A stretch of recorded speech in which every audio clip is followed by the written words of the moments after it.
Okay, we will get started. So, good morning and welcome to today's Carer Knowledge Exchange webinar, Empowering First Nations Carer Voices, Transforming Policy and Practice. My name is Sarah Judd-Lamb. I'm the Executive Manager, Policy Development and Research at Carers New South Wales, and I have the privilege of introducing today's session, which we have co-developed closely with our wonderful facilitator and guest speakers who you will meet shortly. The Carers New South Wales CEO, Elena Katrakis, also wanted me to pass on her sincere apologies for being unable to join today's session, where she usually would chair. She's currently at an all-day meeting in Melbourne, and she would have loved to hear the discussion firsthand, but is very keen to watch the recording as soon as it is available. I would like to start by acknowledging the traditional custodians of the land that I'm joining from today, the land of the Gadigal people and their elders past and present. And I also want to acknowledge the many, many lands from across Australia represented by our panellists and speakers today, and also by our audience. So you're welcome to post in the chat where you are joining from if you'd like to share the lands that you're on today, so we can get a feel for where everybody is joining from today. And it's also really important, given our topic today especially, to acknowledge the significant contribution of First Nations carers to their communities, and to acknowledge that care for First Nations people extends to caring for country and culture. Research tells us that caring is more prevalent and often more complex in First Nations communities, and the ways in which caring responsibilities are prioritised and shared in these communities provide important insights about how we as a nation can do better in supporting all carers. Thankfully, I won't be doing a lot of talking today. I will soon be handing over to our session facilitator, Judith, and to our guest speakers, so we can all learn from their extensive experience and wisdom. But I first want to provide a brief overview of the Carer Knowledge Exchange for those of you that are not familiar with the project that is hosting today's webinar. So the Carer Knowledge Exchange is a knowledge translation project led by Carers New South Wales with funding from the New South Wales Government. We aim to connect research to practice to improve outcomes for carers. And one of the main ways that we do this is through interactive events like today's webinar. I should also note, just for context, that this project defines a carer as any individual who provides care and support to a family member or friend who lives with a disability, mental illness, alcohol or drug dependency, chronic condition, terminal illness, or who is frail due to age. While there is often practical overlap with the foster and kinship care sectors, those sectors are not the focus of today's webinar. Today, we have a slightly different structure to our usual webinars in the Carer Knowledge Exchange to make the most of the wonderful opportunity we have to listen to some of the leading voices in First Nations carer research in Australia. Our guest facilitator, Judith, who I will introduce shortly, will lead an in-depth discussion with our guest speakers for most of the session. And we won't be having breakout room discussions, which we usually would do in these sessions, but there will be an opportunity to ask questions through the Q&A function and through the chat, and to provide your comments and reflections through the chat. I'm now pleased to be able to hand over to our guest facilitator, Judith Lovegrove. So Judith is a Ngarrindjeri woman with broad cultural connections extending across most of South Australia. She has extensive vocational experience working with children, young people and adults in different capacities, and has held several senior leadership roles in both government and non-government organisations. Over the years, Judith has contributed to many national, state and local initiatives that work towards closing the gap and largely empowering Aboriginal people and voices, with an emphasis on improving culturally responsive service delivery for organisations and departments. She has a strong passion and commitment for improving mental health and social and emotional wellbeing support services for all vulnerable people, including carers. We are very fortunate to have her with us as our facilitator today. Welcome, Judith, and handing over to you.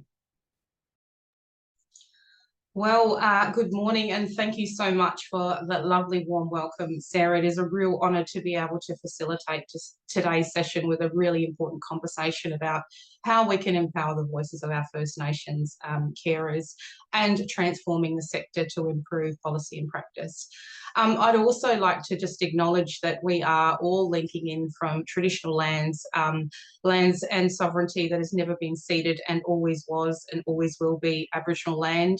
Also want to acknowledge a special acknowledgement to the two phenomenal First Nations women who are on our panel today that will be providing some really important insights around their their professional experience as well as lived experience in this space. I just wanted to say how exciting it is to start this conversation and how important it is that we start to get the ball rolling in terms of identifying some of the gaps with the research that each of our panellists have been involved in, as well as trying to really translate some of that into practice for today. And I really want to be able to create an opportunity in this conversation where it is interactive and very rich. And just wanted to put it out there that all of the people that are linked in today, there is the chat box. We will have another Q&A session at the end of it, and we really aim to make sure that we are working towards providing a really rich conversation for you all. I wanted to start actually by just briefly mentioning the people on the panel. As you can see, these beautiful women on the screen. Professor Tricia Nagel, who was actually my manager, phenomenal woman with extensive experience working with First Nations communities, psychiatrist background, and she will talk a little bit more when I get to introduce her. Jasmine Williams, who is also a very inspiring First Nations woman, very staunch, professional and lived experience as a carer, and some really important insights around some of the research that she's been involved in, as well as Zoe Staines, another amazing woman with the University of Queensland, who will be speaking a little bit about a bit of a video that we'll be screening in a moment. So I'll be getting Zoe to talk a little bit about her experience in the Caring About Care project. And we have Banok Rind as well from the Wiani Umbangani Institute, who also have really broad experience in terms of policy research and also around honing in this really important conversation for carers. So I wanted to just open it up firstly by providing you an opportunity to be able to watch a video from the Caring About Care project, and then we'll regroup and start to hear from the panellists.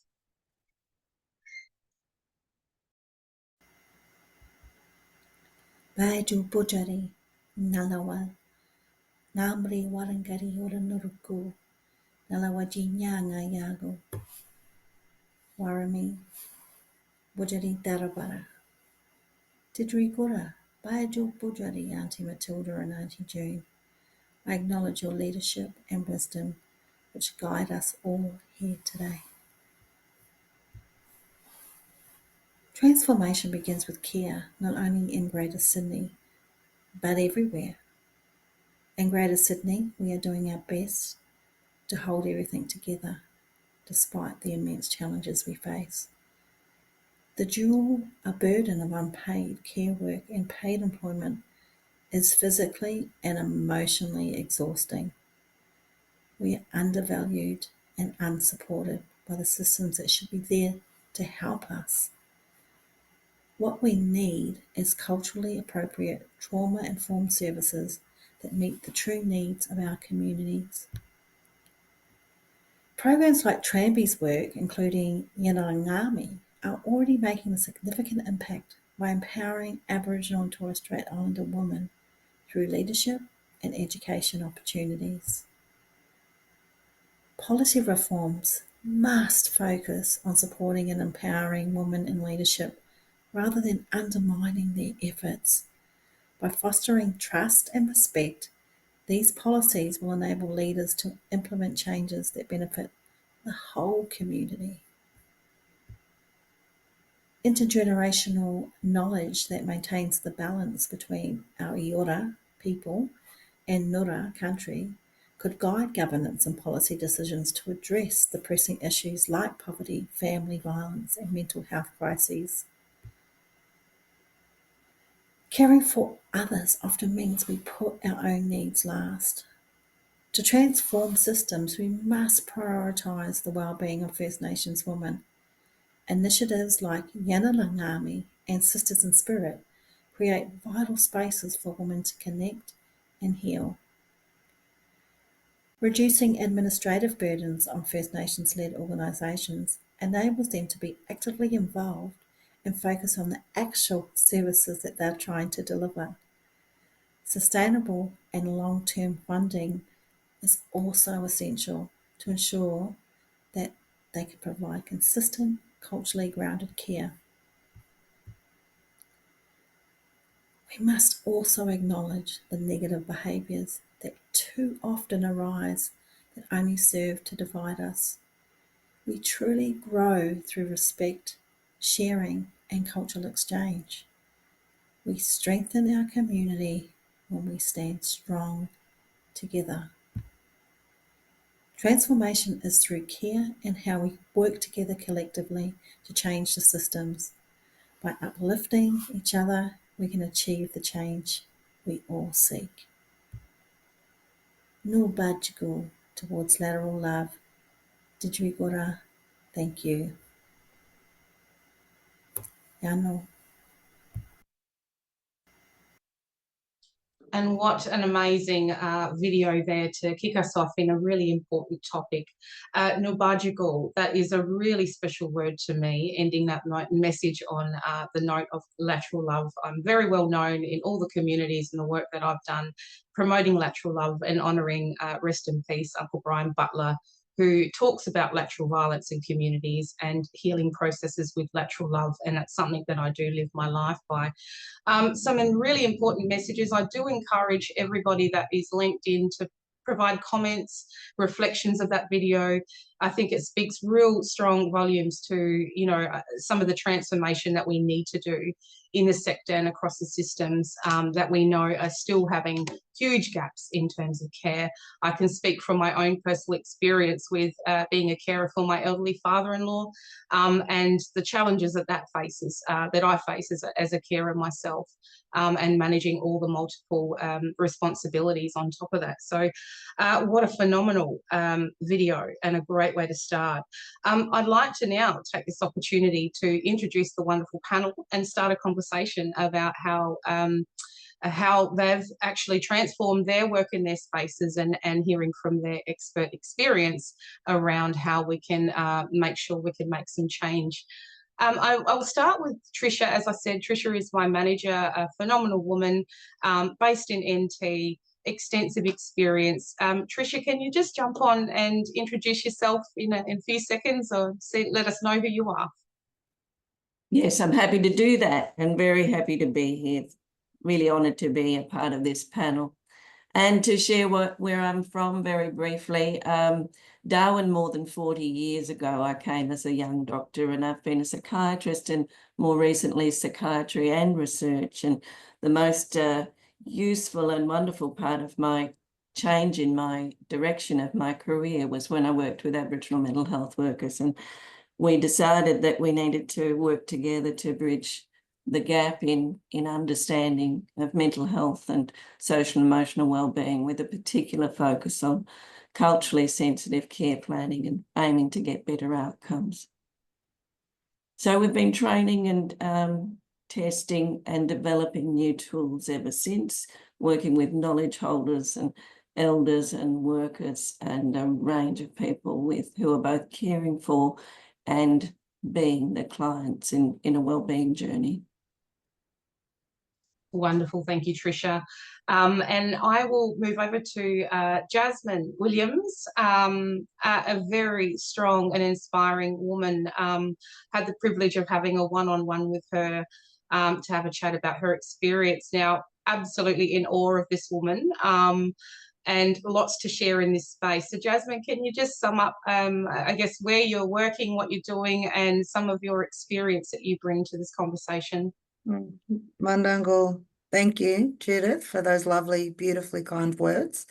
Yuanyari Jasmine, my name is Jasmine. I am a proud Wiradjuri and Wallagaloo Yinna.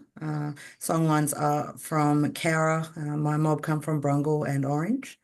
I have had a lifelong journey in a caring role, and that became a professional role straight out of high school. I have a background in nursing, justice health and mental health, and currently in the research space with the Girama team and with a few beautiful ladies that are from an all-female First Nations research-led team, which is very rare in this space. So it's an honour and a privilege to be able to hold space and conduct research alongside our people, not on and for.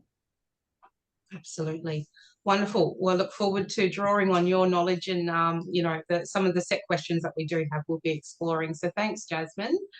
Next one I want to invite is Zoe Staines. Zoe, can you please tell us a bit about who you are, where you are, and your work in this topic? Thanks so much, Judith. And yeah, thank you so much for having me on this panel. I feel really, really humbled to be here alongside yourself and such amazing Indigenous women as well. So my background is working in universities in research, but before that working in Indigenous nonprofits, including in remote communities. But the reason I'm here today is I'm speaking on behalf of a really big team. So a team that includes Indigenous and non-Indigenous researchers, and where we worked alongside an amazing group of strong Indigenous women led by Auntie June Oscar at the when they were at the Human Rights Commission, and now alongside that team at the Wiani Utangani Institute for First Nations Gender Justice at ANU, one of whom those amazing women is joining us today as well, Banok, and I'm sure that she'll speak about that a bit in a minute. So I'm really here to share any kind of wisdom that I can and elevate the voices of the many amazing women that we spoke to in our research, including Karina, who you heard from earlier on that really wonderful video as well. I should also say I'm joining from the Yagara and Turrbal lands, unceded lands here in Meanjin, sort of sunny Brisbane. But thank you so much for having me. Wonderful, thanks, Zoe. And just to draw on some of your work and understanding your background, how phenomenal is Auntie June Oscar? I think her legacy that she's left behind with the Wiani Utangani report and, you know, looking at implementation in all jurisdictions, what a real powerful, you know, exercise it is to carry out and deliver to elevate the voices of not just First Nations people, but women that we know are further marginalised for many reasons. So really excited to have you, Zoe. And finally, I'll leave the loveliest to last. Banok, can you please link in and let us know who you are, what you do, and your connection to the topic today? Judith, and thanks, Zoe, for that brief introduction. I'm Banok. I'm a Parima Yamaji woman from Midwest of WA. So my family's from Mount Magnet and Yargoo and Kew, all along the areas of Midwest. I grew up on Wajak Noongar Budja, but currently live in Naarm. I've been in Naarm for over 10 years now, so a long time. My background is in nursing. I still practice as a registered nurse to keep my registration. And currently work at Wiani Utangani Institute with an amazing team under the leadership of June Oscar. But with related to this topic of care, I think for me it's a personal experience being a carer for my father and mother as well, but also I think just reflecting on it in all our time and just thinking of how staunch Aboriginal and Torres Strait Islander women have always been, and how we sustain our families and communities. For me, it's something I've grown up seeing. It's something I've grown up to be now, being that carer for both my father and my mother. And then to be able to work in this space is just very wholesome. And then just reflecting on the work of Wiani Utangani. My colleague Jane says it perfectly. We've spent the last 7 years of the Wiani Utangani project listening to Aboriginal and Torres Strait Islander women and gender diverse mob the last 7 years, and now being established as an institute since last year, March. We are now in the response phase. So we've spent the last 7 years listening, and now we're in the response phase to embed what we've heard. So yeah, very honoured to be on this panel, and yeah, looking forward to the yarns ahead. Yeah, look, thank you, sis. And, you know, I think there is a real richness when we've got our vocational experience in this space, but when we've got the lived experience, there's a different kind of resonance and passion for this topic. So really appreciate you know, with your lived experience and what you're bringing to the panel today. Now, I've got a series of questions, and at random, we will go through these questions for everyone to hear and I guess showcase some of your work in a bit more detail. And I'm going to kick off with the first question. I'm going to ask Jasmine if she could be the first person that I can ask this question of. So Jasmine, the question that I want to ask you is, how has your work engaged First Nations carers' voices? Yeah, thank you, Judith. So currently, I mentioned that I'm currently in the research space. So I am working at the moment currently on a qualitative study titled Our Wisdom, Our Ways, Yinjamara Winangana. So in our Wiradjuri language, that is living respectfully in a world worth living in. So it's about, this study has been, the main focus of it has been capturing the voices of our First Nations females that are currently living on Wiradjuri country. We are focused on the challenges that our First Nations female caregivers face, that are not only trying to manage their own complex and chronic health conditions, but also navigating that through westernized health systems, caring for multiple family members and extended kin at the one time, also trying to navigate through employment, and so multiple roles that and many hats that our First Nations females face. And the reality is that hasn't changed for thousands of years. That's what our women has always done, has been the glue, the backbone to each and every family and community. So we wanted to really highlight that from our women, because they have some really powerful voices and stories to share.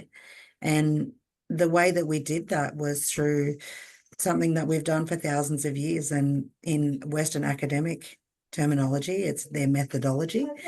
To us, it's yarning. That's right. Yeah, We yarn. That's how absolutely. we've always got things done. That's how we have resolved our conflicts. That's how we have discussed concerns in our communities. We sit down and we have a yarn about it. So it was really special to be able to capture that from the women and be able to have them tell their story and their journey, and what they experienced through navigating through health systems and support systems while they're looking after the ones that they care for. We found through this research that it's very limited, rare to very limited, that research hasn't been conducted by First Nations females or First Nations caregivers on First Nations people. It's always been conducted by non-First Nations people, with the objective of finding a solution to problems. We have always been looked at as a deficit focus. So the aim of this project was to look at us through that strengths-based lens, the perspective of these females, and to gather their recommendations, thoughts and actions on how we could improve not only systems, but the general quality of life and their basic health outcomes by being listened to, by actively being listened to as the experts of the ones that they care for, and being able to tell that story, that culture is a huge foundation for who we are as a people, and that we must take that on board and have non-First Nations health professionals and service providers understand that it is a daily huge part of who we are, that spirituality, that connection to our land, our country, our mobs. It's who we are, and it's who we've always been. So we need to be able to create a greater awareness, and what way to better do that than through this research? Yeah, absolutely. And look, I am just, as I said before, very in awe of the work that you do, Jasmine, and your passion that drives you, understanding your story. I might just expand on this topic and go to Tricia. I mean, Tricia, one thing that is really highlighted for me in the work that we do in our team is to focus on a strengths-based approach. Did you just want to reflect on that question again? So the question was, how has your work engaged First Nations voices and carers' voices specifically? Yes, and thanks so much, Jasmine. Our work has been perhaps about trying to find ways to share those stories and to hear from people how that then reflects in care planning, in that setting where you're looking for treatment, and the reflection and similarity what you've just said is very strong. So people tell us that they want to sit face to face, they want to sit down, they want to yarn, they want to tell their story, they want to have the people there that they trust. And when they're telling their story, they want it to be everything, with the strengths right up front and with the worries coming through after that. And the strengths are very much about spiritual well-being, about kinship, about cultural connection. And the two themes from the areas that we work, which have been with kidney disease and with mental health, the themes are about communication.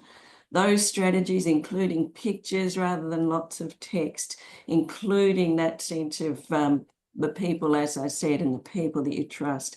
And then this other theme of connection to family, connection to elders and to healers, and going out bush and people missing that connection as being part of the trouble when you're unwell or when you're caring and you can't connect with country, you can't connect with family, and you're wanting to go back and listen to the seagulls and sit on the beach and go turtle hunting and all of these cultural strengths, sitting and weaving. This is what people say they want to do, and that's what we need to listen to.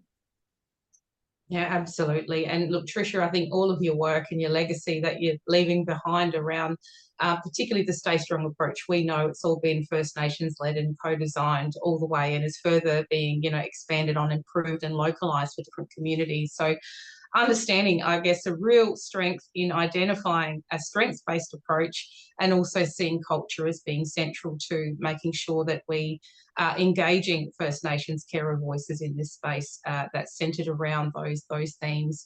Now, I might hand it over to Banok. Just a question that I wanted to ask you. In your work, lived experience and work experience, what are some of the common features or experiences among the First Nations carers that your work has actually identified? Yeah. So Zoe would probably talk more to the Caring About Care report that launched last year, but with the women, Aboriginal women and girls and gender diverse mob that we engaged with over the last 7 years, there are a number of things that came up. So we engaged with communities across the country, from up to the Torres Strait to down to the southwest to WA, to remote communities. June is from Fitzroy Crossing, so she is from a remote community. She lives in a remote community, so making sure that we captured the voices of women and girls from these communities was really important, to make sure that it was really well informed and everybody felt heard, or most people try to feel heard. And one thing that kept coming up was the care work doesn't just involve caring for family, but it involves caring for country. It involves caring for your community. It involves caring for your culture. And as Jasmine was saying earlier, that holistic approach is not seen by the current systems that we have always been battling against since the beginning of time, or since the beginning of colonization. And so what we've been seeing across our work when engaging with Aboriginal and Torres Strait Islander women is that they often feel unheard and unseen because of these systems. And I really don't want to focus on the deficit, because our work is really focused on taking strengths-based approaches and shining the light. But unfortunately, with some parts of the care work that came out of the Caring About Care report, highlighted a lot of the gaps that's shown. I'm just going to quickly look at some of the notes that we had taken from the care work. Particularly, there was one, and I hate using numbers because I think stories and stories of women captures a lot more, but to give people perspective on what that looks like against non-Indigenous populations, it's First Nations women spend about 14.8 hours per day on care-related activities and balancing multiple roles with their families and communities compared to non-Indigenous women and communities. And I'll give a personal experience and personal example. Like last year, I spent a lot of time caring for both of my parents, particularly my dad, who was unwell, and then my mum, who was unwell and going surgery. And there was just a lot of things, to juggling the responsibilities of these two things that are happening at home, to juggling full-time work, to juggling being away from home and family business happening at home. So there's a lot that we deal with on the daily that's happens beyond 9 to 5. And when we think about care work, and I think Jasmine, like you were speaking about it beautifully, how it comes from personal experience to now your professional work. But even then, sis, I know that it's beyond the window of just your work hours. It's your sense of being and knowing and what you know and what you provide to your community. so when we've engaged with women over these last couple of years, those are the things that we have heard time and time again, to feel seen, to be appreciated, to be heard. And as I mentioned earlier, the Wiyani Whangari project spent the last 7 years listening, and now it's in the response phase. And the caring about care, and even this panel alone, it's about how do we action some of the things that we've heard to make these women feel seen, to shift systems and take a holistic approach rather than this generic Western approach that hasn't been working for a very long time, to see positive impacts in our communities. Yeah, absolutely. And look, very inspiring work. And I think your lived experience also highlights, I think, some of the challenges. You know, when you live and breathe it, you know, it's more than just translating data and you know, stuff that you come up with out of your research. Now, I just wanted to reflect on how challenging systems are to navigate as a First Nations person alone. But as Jasmine highlighted, the carer responsibilities, and I guess the holistic view of carer responsibilities, is that it is not just about the support I provide to another person. It is about our connection to country and how country takes care of us. You know, this holistic view around well-being. And I always reference the social and emotional well-being model. Love it, live it, breathe it, taught it for many years. Very passionate about that. And look, Zoe, you and I had a chat last week about some of this stuff. I might just turn to you and to draw on the work that Banok's been doing. A question that I have is, what kinds of changes are the First Nations carers that you've worked with? What are they looking for, and what is important to them? Yeah, thank you so much, Judith, and thank you so much to the other speakers as well. It's so awesome to hear all of these different perspectives and the consistencies across the work as well. Certainly in terms of a strengths-based approach and elevating the voices and stories of First Nations women. To answer your question though, Judith, yeah, we had a really good chat about the social emotional wellbeing kind of framework and model. It's such an important framework, definitely, and it does reflect what came through in the Caring About Care report as well, about the crucial importance of what you talked about, Banok, and Jasmine, you talked about it as well. Tricia, you mentioned it as well. That reciprocal nature of, or the broader nature of what caring means to First Nations women, as opposed to how caring is often defined in kind of like mainstream Western white, you know, and feminist literatures, which is very, very specific. Even at the outset of this webinar, we heard that caring was kind of defined as just caring for a family member or friend, but yeah, something that came through in our discussions with women was consistently that caring for people and community can't be separated from caring for culture, caring for country. You know, caring for family, kin, community is a cultural responsibility in and of itself. And, you know, as you said, Judith, caring for country is part of that, and country also cares for you in return, right? So this is a much broader definition of care that I think that policymakers and you know, and others need to take seriously, because it's often not reflected in policy making. And so to your question though, Judith, a bit more specifically, what were women in our study really looking for? You know, they wanted to make sure that the whole policy landscape recognised that care is broad, right? And that often policies, particularly in remote communities, but not only, will set up barriers to caregiving, or unintentional, maybe unintentional, but, you know, maybe just not thought through in terms of a gender lens and a care lens. One example was remote, you know, employment programs and social policies that have, you know, activity like mutual obligation activities and things like that attached to them that require people to do stuff that gets in the way of care, right? Just to get a kind of what is often a measly social security income, that also gets in and of itself in the way of caregiving, because it reduces people's incomes incredibly. And then the economic burden of that care can be huge as well. So what we did hear from caregivers that we spoke to, and I should say we spoke to about 102 women across 5 urban and regional and remote different locations across Australia. So we went to the East Kimberley, Cape York, Greater Sydney, the ACT and Central Australia and around Alice, and remote communities around Alice. And one thing that really came through was there needs to be like a holistic view in terms of the kind of greater care infrastructure, and that care needs to be at the centre of policy making, regardless of whether that policy making is specifically in the health space, specifically in commodified care services like childcare and things like that, you know, social policy, but there needs to be a connection around this kind of centre point of care, and that's crucial for women going forward. So I hope, does that answer your question?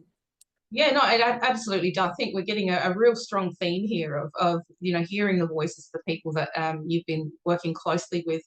And I'm mindful of time. I'm going to keep moving along, but thank you so much, Zoe. I know there's more that we can expand on, but given we are constricted with time, we'll move on. Jasmine, I wanted to turn to you. So we had a really good yarn, and you highlighted some very strong views on how we can do things better. So this question that I want to ask you is, how can we better enable First Nations voices and prioritise, I guess, the priorities to make sure that we inform care-related policy and practice? You know, one of the themes that came from the Caring About Care video was really emphasising, you know, self-determination. You know, we had a good yarn about that. But what are your thoughts around, you know, how we can enable First Nations voices again, and their priorities to inform policy? Yeah, no worries. Thank you again. So I did really enjoy the yarn we had, and I did mention in that yarn that being a First Nations female, a First Nations person in this country, I have an association with almost every negative statistic you can think of. If it's not me that's personally experienced it, it's a member of my family or my husband's family has. And that's the reality of who we are as First Nations people. I firmly believe, and this is part of why I'm going through my own journey at the moment of being involved in research, but also going through higher education and training.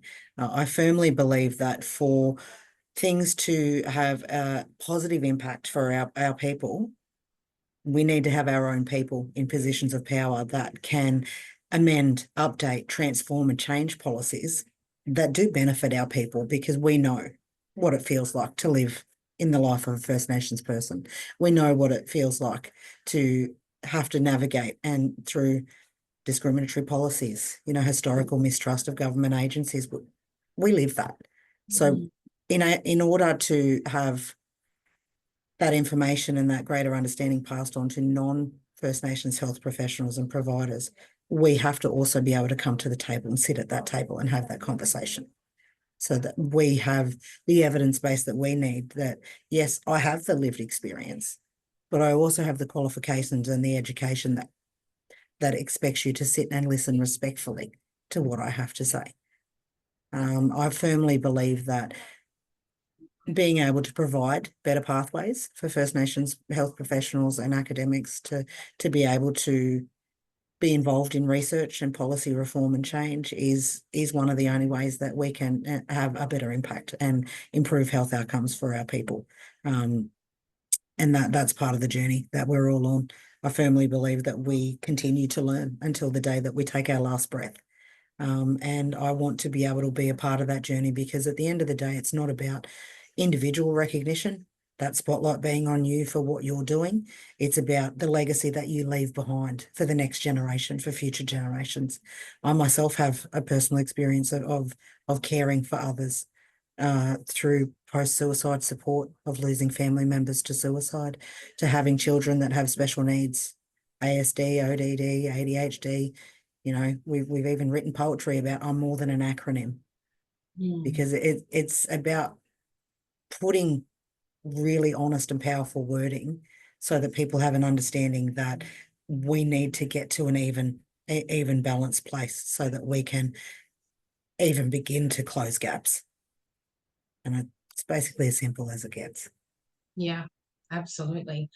Look, it's, I think, very, very powerful words. And I'm just seeing some of the chat that's coming up there. Someone has said very powerful words. Thank you, sis, Jasmine. So the reality of the challenges that we live in, you know, as marginalised people, as sovereign people of this country, yet we still have very dominant Western, you know, leadership hierarchy models. And one thing that it gets me thinking about, and Jasmine, we shared this quote the other day, is talking about nothing about us without us. You know, because this position of power imbalance is really kind of driving, I guess, the delay in terms of progressing where we need to be around policy and practice. So thank you so much for sharing that. And I think are really important to highlight how we empower people, and Aboriginal and First Nations mob sitting at the table, being the people that are leading conversations, are decision makers, and making sure that we are genuinely and meaningfully designing policy and practice on the ground, as people with lived experience and people that understand it, and a different kind of investment to the work as well. You know, we're all emotionally attuned and invested in this topic. We know what's best for our mob. So definitely First Nations mob leading the way and experts in what we do. So thank you for that. Now I'm going to move over to Tricia. With all of your work, and I guess summing up the comments from all of the other panelists, what do you think are the opportunities to improve self-determination in carer support design and delivery? Yeah, it's a great question. And I think it's worth starting with perhaps those yarns and then expanding out to a system perspective. So in every moment, there's an opportunity to have a yarn that's informed by that holistic perspective, that is active listening, that is listening to the story, and knowing and understanding the importance of both the style of communication and connection.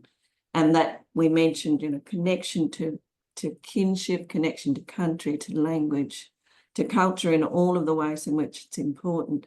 So from an individual perspective, we have people sitting in different settings wanting to have family there, have communication with family, have Wi-Fi access, have telephone access, telephones brought to them, have transport support, and have accommodation that allows them to have safe communication, safe moments with family. So some really basic sort of one-on-one, but also then moving outward into linking with elders and linking with knowledge holders, linking people, peer support, ensuring that the health workers are supported and employed and available, and then moving into more of the services, what's available, peer support, so that people are able to hear from others with their own stories. And then it's about great partnerships between whichever services are involved, so that especially we have community-driven priorities that shape those services, and that needs to then be within a policy context, a system context that is focused on quality improvement and recognises that cultural safety is what quality is about. Yeah, absolutely. Thank you for that, Tricia. And I might just go over to Zoe, if you don't mind, just to expand on that. You and I had really rich conversation about what self-determination looks like around carers really driving systems change and designing and delivery of the support of, I guess, the system of what they need. Just handing that question over to you, what are some of your reflections on how we can further, I think, not looking at it from improving self-determination, but really driving self-determination and authentic and meaningful self-determination? Yeah, thanks, Judith. I mean, what Jasmine said. But then in addition to that, you know, there are so many policy, you know, the kind of like path-dependent ways of doing things in policy making that are really problematic and that go against or run against empowering and supporting self-determination and self-determining policy making by First Nations women and all First Nations carers. You know, I'm thinking, I just wrote down 3 kind of points here as the other speakers were chatting. But, you know, one of them I think that always comes up is if there are opportunities for supporting care services, even care for the carers themselves, which is something we haven't touched on yet. But, you know, carers need care, they need respite, they need support themselves. Then wherever it's possible to do so, those services should be delivered by Aboriginal controlled, community controlled organisations, right? It should be the absolute like basic rule. And yet we still see that not happening. We still see big kind of multinational conglomerates moving into remote communities in particular and providing those services. And often they're not culturally appropriate, they're not culturally safe. And it goes against a community's own self-determining kind of approach. The other thing I wrote was slow down. Like the policy-making process is often so bloody fast because it's responsive or responding to political cycles and, you know, what's on the issue agenda this week. And for actual proper consultation and self-determination to take place in terms of developing policies that support caregivers and that reflect the needs, the genuine needs of First Nations caregivers, that needs to be a slow and deliberative process. You know, you need to take time to, as the other speakers have said, like sit and listen, and have those really long yarns, you know. And I think the other thing in particular, thinking about remote communities, is that we've seen, you know, like this big shift to kind of digital consultation methods with government as well. And whilst that can be helpful in some respects, it's really difficult often particularly for remote communities where you've got, you know, really crappy internet access, internet dropping out 4 or 5 times a day. Like it's just not a way to consult in an inclusive manner. So be cognizant of the fact that that's not consultation. And what isn't also consultation is just speaking to like a couple of people in a community. You know, you need to actually get into a community and really understand who the knowledge holders are and the diverse perspectives of communities as well. So go slow, fund archos, and, you know, do more than just digital is what I would say. Yeah, absolutely, Zoe. And look, I think just a few words that I really wanted to expand on in what you said is taking time and slowing down. And you did talk about, you know, policies being a rush process and it's kind of in response to something. And I kind of try to distinguish between, is it responsive or is it reactive in reaction to something? And a lot of the times it is in reaction. And I think one thing I wanted to just highlight in our yarn today is a conversation that Jasmine and I had earlier on around the challenges that we face with this idea of consultation and meaningful consultation, but also the idea of co-design. Co-design has been a buzzword for, you know, a long time, a couple of decades, I'd say. And in all of my experience in all of the work settings that I've had, and I've got a very, you know, expansive, I guess, broad background in terms of the work that I've done, is that it really is people coming forth with preconceived ideas and real, you know, ideas around what self-determination looks like for First Nations people, is coming with a blank slate and getting people from the get-go with the first ideas on paper is letting them tell us. And so I think that's really one thing. A true self-determination is Aboriginal people from the get-go leading the conversation and shaping what policy looks like. So thank you for that. That's some really kind of rich takings that we can take away from this conversation. Binoc, I wanted to ask you, particularly, I know that your background is around policy, you know, and transforming policy and writing policy. So this question is really around, you know, what is the specific strategies and policy changes that are needed to improve, recognise and include First Nations carers? I'm going to answer that very broadly because I always think that what needs to change is systems. We need systems change. Every year there's about 15, 20 reports or strategies that are put out by government agencies, and it's exhausting. Like the fancy word is co-design. But then there's also, Zoe, you were talking about it earlier, consultation. And it's our communities have been over-consulted for many, many years. What more do people need to know?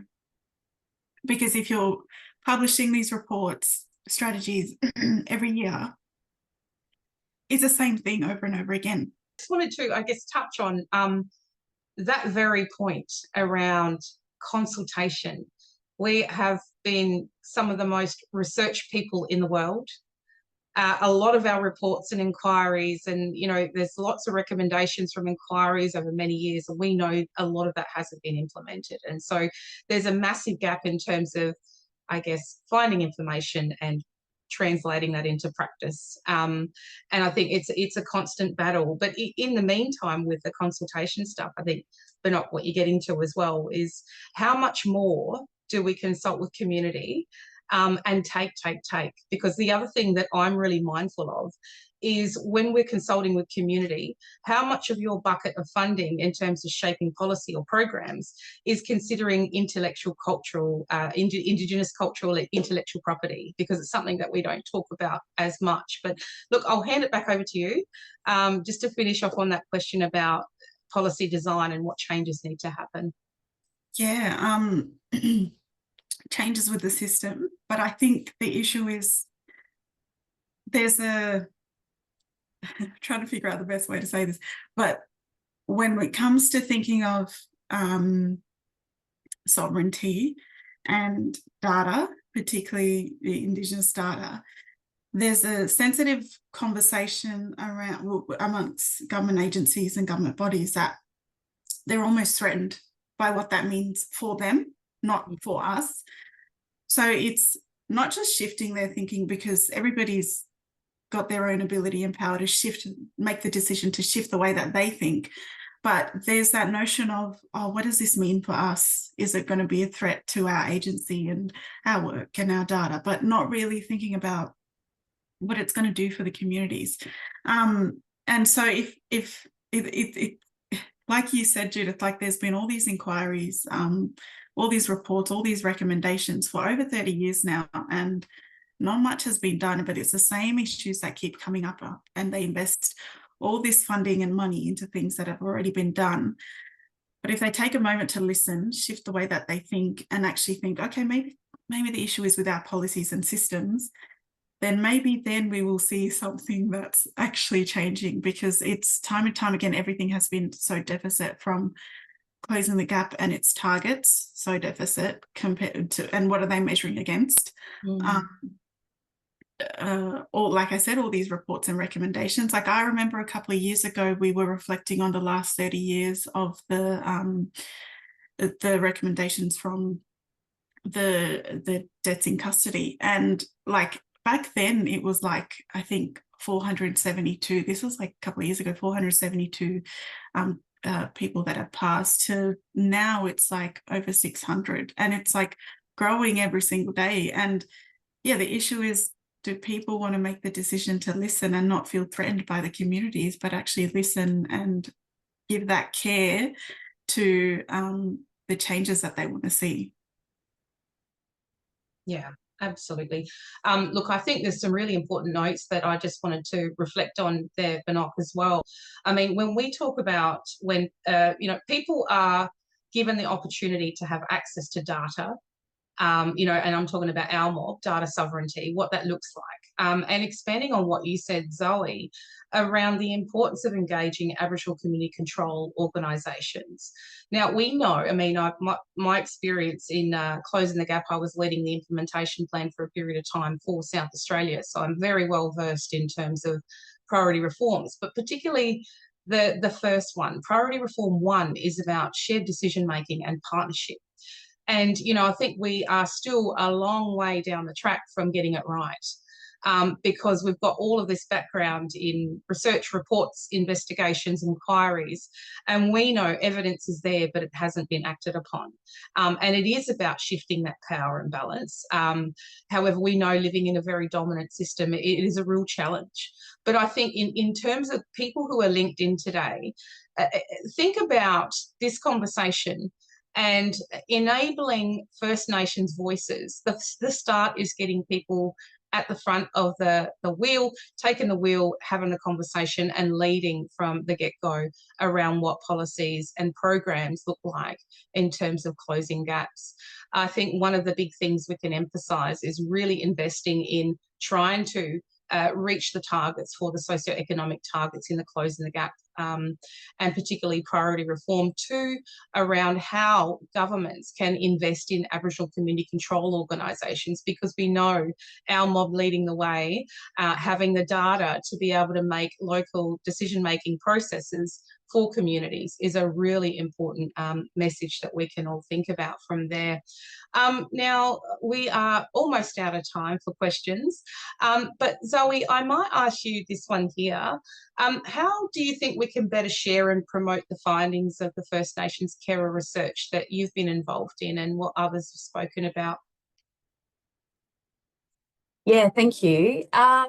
Look, I think panels like this are a good start. I think listening to Aboriginal and Torres Strait Islander women who are leading this amazing research is a really good start. So it's fantastic to have those people here today. Look, I think I couldn't agree more with what Banok was saying about consultation versus actually bloody listening, right? And so I think, you know, it comes down to, yes, of course, we can make sure that there are strategies to kind of promote this sort of research and elevate the voices of Aboriginal and Torres Strait Islander carers, to make sure that they're made visible in policy making. But ultimately, it does come down to the listening side of things, you know. So the work isn't on the side of Aboriginal and Torres Strait Islander peoples, again, as it usually is, right? To try and get people to listen. Actually, the work is on the side of the listeners to actually really pay attention and hear what's being said. And as Banok was saying, and as you were saying as well, Judith, that's often not the case, you know, even though we've got so much data that shows us what should be happening. It's often not the case, which is a tragedy.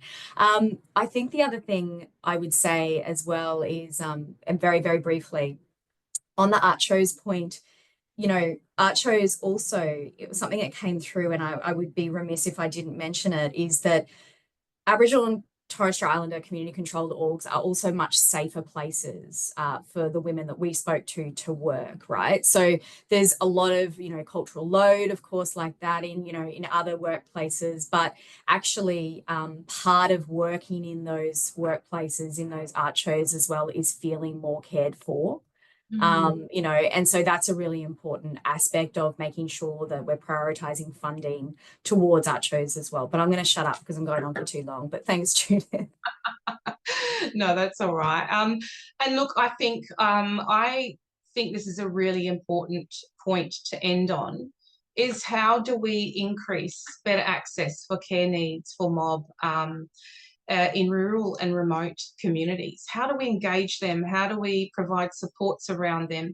And I might put this question to Jasmine, if you wanted to talk to this one here. So the question is really how, with, I guess, everyone's experience on screen here, how will this work inform practice for rural, remote and very remote communities? Thank you for that one, Judith, and thank you, ladies. You've all spoken beautifully and so powerfully today. A really easy way that I wanted to show about how we can make sort of these things a reality is I'm actually wearing one of the resources that's come from our research project. And we created a positive affirmation tee for carers that the ladies had something to do with. So the image that you actually see on the front of my tee is actually the logo for our Wisdom, Our Ways research qualitative study. It was a piece of artwork that I completed about our women and always looking to the stars, looking to our creator for guidance. And on the back of this t-shirt, I won't turn around, it actually has some positive affirmations on there as well. So it's an acronym of I am a carer. And I'd just like to, if I could, just read that out really quickly. And it's, words can be powerful. There is a power in being vulnerable. And the I am a carer stands for important, adaptable, motivated, accepting, compassionate, aware, responsive, empathetic, and respected. So that was a really simple way that we came up with something for our women to be able to immediately identify a similarity that our women, the participants of this study, actually, we created these T-shirts for the women. And when they see another woman wearing these shirts downtown or walking in the street, they automatically go, I know that you know that I know. And that's all it takes. Yeah. The objective of our study was to also create clinical and non-clinical resources that we could provide not only to health professionals, but to NGOs, to ACOs, to ACHOs that could go out, and we created a booklet that is basically titled Who Cares for the Carer? But this booklet goes out, and what I love about it is it's designed by our people. It has our Wiradjuri language in it as well. And one of my favorite sayings is actually came into this booklet without even knowledge that I didn't have knowledge it was going in, and I actually have it tattooed on my arm. And that phrase is Murrin Wiganya, which means breathe, just live. Wow. And as First Nations females, that's all we can do on a daily basis is we breathe, we live, we get up and we do it again. And if we can create resources for these carers that are in clinical and non-clinical spaces, it creates improved well-being. It impacts in a positive way on these carers because they feel seen, they feel heard. And without carers, there aren't people to care for. And we need to concentrate more on the people that are caring for these individuals that are utilising so many services and health supports providers that we don't ever ask the question to the carer, how are you coping in your role? That's a very basic question that needs to be asked at every single interaction.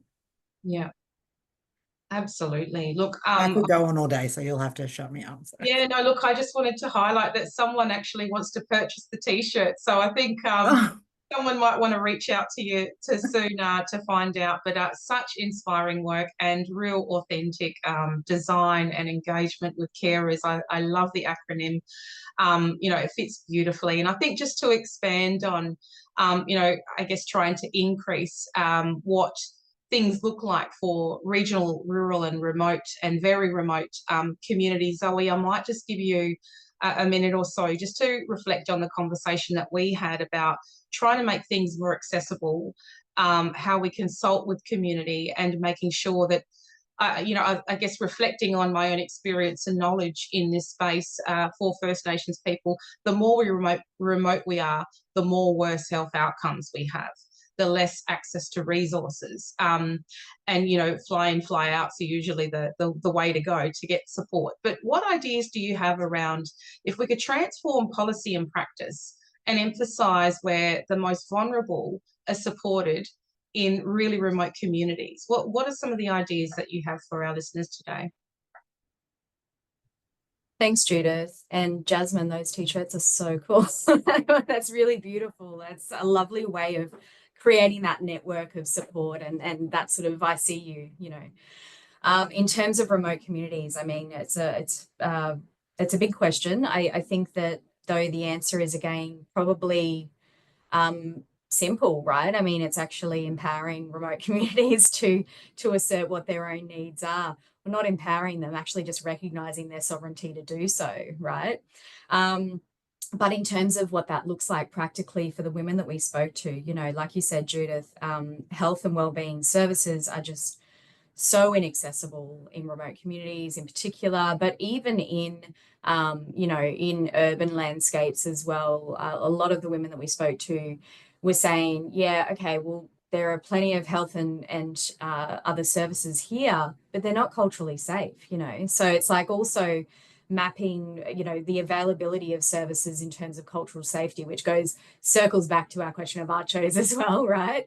We keep going back to that. But one of the kind of powerful stories that one of the women up the Cape told me was, you know, just the lack of services in terms of childcare even as well in one of the remote communities there, where a locally delivered childcare service was drastically underfunded, opened at 9 o'clock in the morning. So she would drop her child there with other children in the community. but then and go to work, right? And then have to go back and pick her kid up at 12, actually her kids up at 12 noon on her lunch hour, because the community childcare centre closed at that point, and it became essentially from there in a childcare desert, where, you know, there was no service available. So making sure that that funding is there for basic, you know, needs for people who are looking for care, and that basic care infrastructures that are often taken for granted in non-remote communities should be there as a baseline, right? It's just not, there's no excuse for it in a country like Australia where we've got the financial resources to do this, and it still doesn't happen. Well, you know, like this is not just poor policy making. This gets down to, this is racism at the end of the day. Yeah. And so I guess in terms of reflecting on all of those points and really important, you know, contributions there from you, Zoe, one thing that a lot of people know me at a national level is that I've loved narrative therapy and teaching the narrative approach for many years, as well as social and emotional wellbeing. But one thing we always talk about, and I guess expanding on what everyone has said, is focusing on strengths rather than deficits, but also looking at an assets-based service delivery where we are acknowledging the skills and contributions of the richness of knowledge in community and actually drawing on their knowledge and expertise. And I think going back to Jasmine's point around how we are upskilling and providing opportunities for education for mob on community to be able to lead some of these initiatives is a start, I think, and something that is some food for thought, I guess, in terms of how we're making things really accessible and capturing the voices of community. Now, that's kind of the end of our set questions, and I just wanted to draw on a couple of things that have come through the Q&A poll. So firstly, thank you to the ladies, but there's more. So there is a question here to you, Zoe.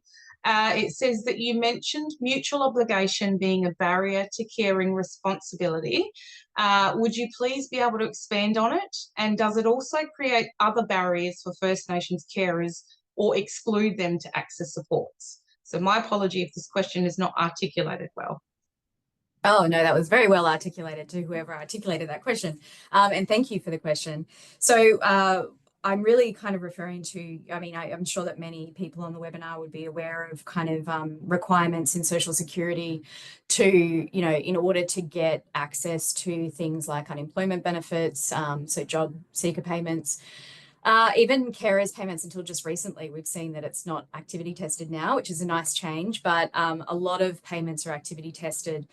And so particularly, I mean, a lot of my work has been in remote communities and looking at the slightly different policy landscape there.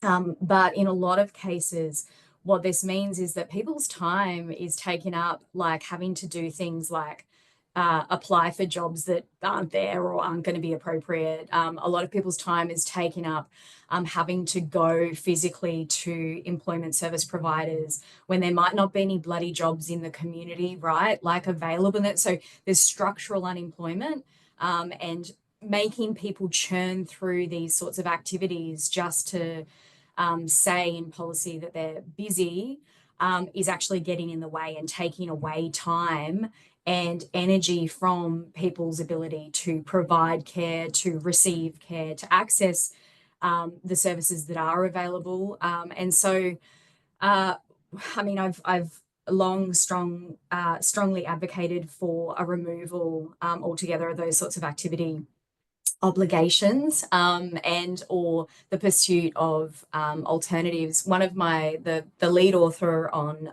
this Caring About Care report, Elise Klein, with other colleagues, has advocated for something akin to a participation income, right, where unpaid care work is the activity, you know, and you receive an income based on that, you know, like it's just the constant having to prove that people are productive when, you know, in a system that doesn't make their incredible reproductive labor visible, you know, is just bonkers, and it's harming people. So we need to change that.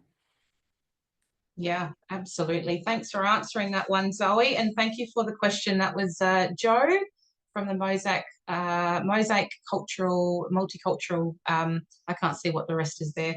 And look, there's another question here. And look, I think we all touched on it. the importance of acknowledging sovereignty. And, you know, I guess accepting and acknowledging sovereignty is really the thing that we're looking at here. But the question that is, and this is kind of an open question, and I might get Banok to maybe answer this one. Do you think there's a predisposition / prism around the notions of sovereignty and that being seen as different? Our question around, in general, what does it mean? And how can that be reflected in practice? Yeah, I spoke to this briefly earlier. So I'll give a bit of a background to my answer. So Judith, like before I was at the Institute, I worked at the Productivity Commission for 15 months, just working on Closing the Gap review. And there was a question on priority reform for and calling it and asking, why do we have to, there was these conversations at the table saying, why does it have to be called Indigenous data sovereignty? Nobody's mentioned sovereignty. And then there was discussion talking about, well, sovereignty might be a word that people might be threatened by, there might be sensitivities. And I'm not talking about Aboriginal and Torres Strait Islander communities that would be threatened by it, obviously not, but other people would be threatened by the word sovereignty. And I guess to answer the question by Melissa, I think the notions of sovereignty and the predisposition of the sovereignty is mainly people that don't have an understanding of what it actually is and what it actually means for us in our communities. And even amongst our own communities, it's amongst our own definition of what we see is sovereign to our nations. But how it can be reflected in practice, that's a question I don't know how to answer, because I always say whilst we know what it looks like for our own communities, what it would look like in practice, but for the discussions that I've seen at the table, there are a lot of people that are threatened by it, but it's not a threat at all. If they actually sit down and listen, which has been a theme of this panel, and they understand what it means for communities and the impact that it's going to have on communities and our people, then that's when you'll see rippling effects of the positive outcomes of what listening actually means. So I don't know if I've answered your question the best way that I can, but it is really down to the individual and whether or not they want to understand what sovereignty means to our nations. Yeah, I think it can be seen as like a bit of a misunderstanding or misconception, should I say, around the word sovereignty, because essentially when we talk about Indigenous data sovereignty and Priority Reform 4, it's about giving our peak organisations that are leading Closing the Gap initiatives to have access to local data that primarily affects their lives, and so they are actually given information to make local decision making and progress around program design and development. So that's that component. But not working in a productivity commission and knowing CTG back at like the back of your hand as well, very complicated and still lots of misunderstandings around what that looks like. But Jasmine, just wondering, strong First Nations woman, any thoughts around sovereignty that you wanted to contribute to finalise our conversation? I think you've both answered it perfectly. I think it does come down to individual understanding of especially Indigenous intellectual property. I am a firm believer that our knowledge is sacred. So when we make a conscious choice, and it is a choice, to share that knowledge and to transfer and translate that knowledge through the generations and to others, that there needs to be an understanding and recognition and acknowledgement that that data comes from the world's oldest living, surviving civilization in the world. And that is because of our oral history. So we need to recognise and acknowledge that. And even if it makes people feel a little bit uncomfortable, we wouldn't be a country, a system of who we are today without our First Nations people. Yeah. There needs to be basic recognition and acknowledgement for that. And I think that when we are using the knowledge, especially of our elders, that there needs to be that recognition and acknowledgement that That data is sacred and that data belongs to our people first and foremost. And when we choose to pass on that data, that should be a privilege and an honor for the person that it's being passed to. And it should be handled with respect and, we say, proper way. Everything should be done proper way. And when we talk about proper way, we talk about protocol, our cultural protocol, our cultural obligations to our heritage and our legacy, to keep those stories sacred, to keep that knowledge sacred, and to pass that knowledge on to better benefit and impact positively our people and future generations. Well, ending on that note, I'm just in awe of all of you. I just want to thank you for your time and thank you to everyone that's linked in today. I feel really transformed by this conversation, and it's given me so much to take away and reflect on in terms of systems change and really trying to make sure that First Nations voices are leading the way in every aspect that affects us. So nothing without us, nothing about us without us is the quote that I'll always stick to. Now, Nubujigal is the word lateral love all the way. Making sure that any carers that are linking in, make sure you reach out. There's been lots of questions that unfortunately we couldn't get to, but we've taken them on notice. We will have all the information, the slides and the video and other resources uploaded to share with you all. And this recording is actually live and people can actually watch that back. Now, that's it for me. I just want to thank the panel again. Each and every one of you are phenomenal, inspiring women that just are experts in your field, and I just want to acknowledge that it has been an absolutely delightful opportunity to be here. Thank you for dobbing me in, boss, to be in this one. But look, thank you again. I'm going to hand you back to Sarah just to do a bit of a summary and to wind up for now. So thank you all for having me. Thanks so much, Judith, and everyone, and particularly to our guest speakers as well, Trisha and Barnock, Jasmine and Zoe, not just for your time and insights today, but I know it's been a long prep journey and we've had many great conversations. And as you can see from the chat, everyone today is really, really thankful for the time that you've spent to share. And I can see already that people are really listening and taking on board some of the points you've shared. So it's a tough act to follow. I'm just going to do some real kind of, I guess, housekeeping wrap up. But I guess just to kind of reflect from my perspective as someone working in carer policy, at a time when so much policy reform is happening in the carer support space and the other associated sectors, including a renewed focus on First Nations engagement, it's so important to hear directly from First Nations carers about the recognition and support that they need and what that looks like. And look, there were so many great insights in this discussion. I was madly taking notes the whole time. I'm glad it's recorded. We will be poring over this to kind of really distill it and continue the conversation. But some things that particularly stood out to me from the conversation was that a holistic view of care that is inclusive of care for culture, country and community is essential if we're going to adequately recognise, support and empower First Nations carers, and that sometimes that narrower Western mainstream definition of caring and how social policies are designed around that can actually create barriers to caring. That's a really important point that I think you don't often hear in these platforms. And I also thought that what came out really strongly was that for policy people in the room, particularly, it's really important to slow down that policymaking process and to properly listen, to take time to sit and listen, not to focus too much on digital consultation methods, and also not to come with predetermined conclusions, but to really have a blank slate.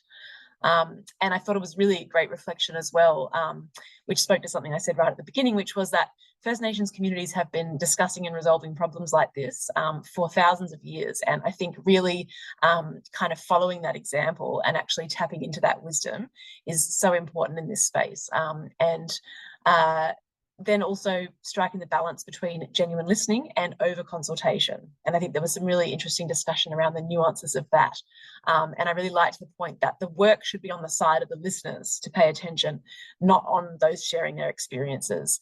And Jasmine's comments as well. The t-shirt obviously was a great hit, but I think really highlighted that it's also important not to just go ahead and implement things, but actually to feed back to the people that are involved and are sharing, and to show them that they've been heard and seen, and actually translate that research into concrete supportive initiatives that's actually designed for them as well.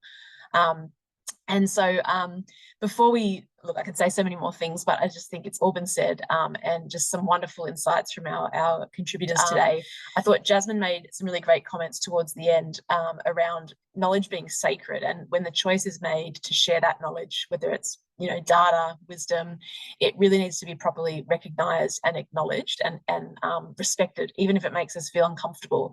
And that's something that we really wanted to prioritise in this webinar, is making sure it's not just a set and forget conversation, but that we actually work with our contributors to basically share these insights as broadly as we can, and really implement them into the work that Carers New South Wales is doing in the policy and research space, but also to share them all with you. So we will be meeting again soon with our contributors. They've given us a lot of their time, which we really appreciate. And we're going to summarise what's come out of today, led by them, so that we can really give that back to all of you, and that can be passed on to transform policy and practice. So that's our plan next. And given that you've registered for the webinar, you will receive that information. You'll also receive the recording of the session for those that asked about the recording. But just to kind of formally wrap up today, I also wanted to mention some other Carer Knowledge Exchange activities that may be of interest. The Carer Knowledge Exchange Research Library is a growing searchable collection of carer-related research that includes a whole sub-theme focused on First Nations carer research. You can be welcome to browse that. We're going to put a link in the chat. And also please add your work. If you've got work that should be included there, you can do that through the website, or you can email us to work out how to do that. And some people had asked about staying connected. You're also very welcome to subscribe for the project email updates, which I believe there'll also be a link put in the chat. And that's where you'll hear more regularly about other opportunities in this project to contribute evidence, to discuss evidence, to learn from evidence. So we encourage you to do that. And finally as well, and I think we're going to throw up a slide at this point, if I can get Lucas to do that. We just want to acknowledge again that many of you today are probably, like our speakers, joining with lived experience as a carer, some from First Nations communities. So if anything today has sparked concern and you need additional support, you can find a range of trustworthy contact information on the slide. That was also posted in the chat earlier. We're really conscious that it can take a heavy toll thinking and sharing and hearing about these things when you've lived them. So just make sure you take care for yourself and take a break if you need to reflect after the webinar. But other than that, look, we really just wanted to, again, thank everybody that's been involved, especially Judith and our guest speakers. I'm sure you'll agree that they just they have so much wisdom, and it was just an amazing learning experience listening to them, but also to the team that helped deliver this webinar, and to everyone that joined today. We had a record number of registrations for this webinar, and we really appreciate your interest in the subject, and we really appreciate all your contributions through the chat. Some really great Q&A as well, which we'll make sure we pass on to the speakers if they haven't been addressed. And yeah, we invite you to continue to collaborate with us and connect with us to transform carer policy and practice. So thank you, everybody, and we will wrap up there.